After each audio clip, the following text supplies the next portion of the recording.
I have a theory on housing and why it's such an intractable problem, and I think that has nothing to do with housing at all.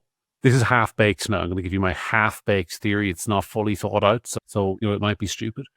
But my theory on housing is that it's not a housing problem, it's a money problem. All right. It's that basically interest rates are so low, returns on investments are so low, inflation is running at a level where if you leave money in the bank for years, it loses value. The places for big investment companies to put their money are so limited because for the last decade or more, the European Central Bank and the American Fed have been pumping more money into the economy, constantly quantitative easing, pushing out more and more cash and causing inflation. And there's a reason why, German pension funds are putting their money into Irish housing and apartments in London and all the rest of it. And it's because that is the only safe return on investment. And that actually this is a currency problem. It's a problem with the fact that safe places to put your money have completely evaporated if you want to get a decent return over, say, 20, 30 years.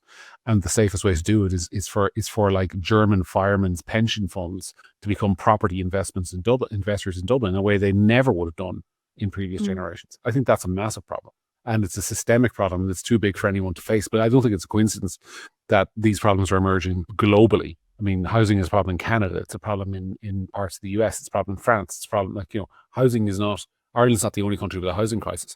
And you think, all immigration. A big part of it is immigration in Ireland. But a big part of it is competition, I think. Somebody smarter than me in the comments write into me if I'm right about the theory. But that's what I think. I think you should get a job in the Department of Housing. And in the first day, you should have suggested the minister doesn't leave the country on the day that he's launching a housing policy. And then your second idea should be that. Well, yeah, that would require more than that. I mean, if I was advising the Minister for Housing on what to do, I mean, there's a bunch of things I would do. I mean, I just mainly abolish things. I'd abolish rent caps. I'd abolish rent pressure zones.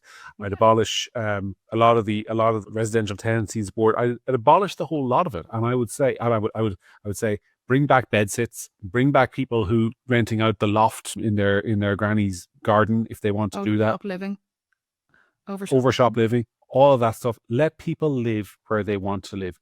Let people buy housing, live in, because let people build a thing in their garden for their kids to live in. Like they're making people pull things down. Yep. This kind of shit. Yeah. Let people and the biggest thing I do, because I'm regressive and I hate the environment, but also because I've got common sense, is I would reduce building energy efficiency standards. This nonsense has driven up the cost of construction more than anything else. Like, most of us now, Sarah, I've been to your house. You haven't been to mine because it's in the middle of nowhere. But both of us live in houses that are pretty nice houses, but would be illegal to build today. It would not be legal to build your house today, and it wouldn't be legal to build my house today, because though they were built in the, well, yours has a fire. Mine actually, there's a fireplace right here to my right. It wouldn't be legal to build this house today because it's not up to the right energy efficiency standards, and that is driving. They'll take my open fire from my hot, sweaty hand, John. I love a fire. Well, it's cold dead hand. I love a fire. But yeah, you're right. It wouldn't meet the standards. It makes the BER rating much lower if you have a fire. Yeah, exactly. And so all these minimum BER ratings and what have you for building houses, people can't build the houses that they want to live in, and it's taking longer to build them. And there's planning permissions and there's all sorts of things.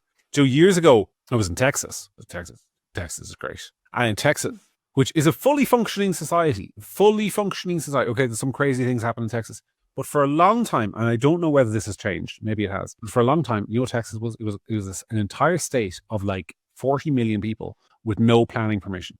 You did not have to apply to the government if you wanted to build something on your own land. But you're in the middle of nowhere. Whose business is it? Exactly. I'd say. I'm not saying we do that. No, I'd say you ended up with a few corkers though in terms of housing. Wasn't there a trend online to put in "man in Texas" and then see what Google and then because there were so many kind of mad stories. Man in Texas. No, that's Florida man. Florida man.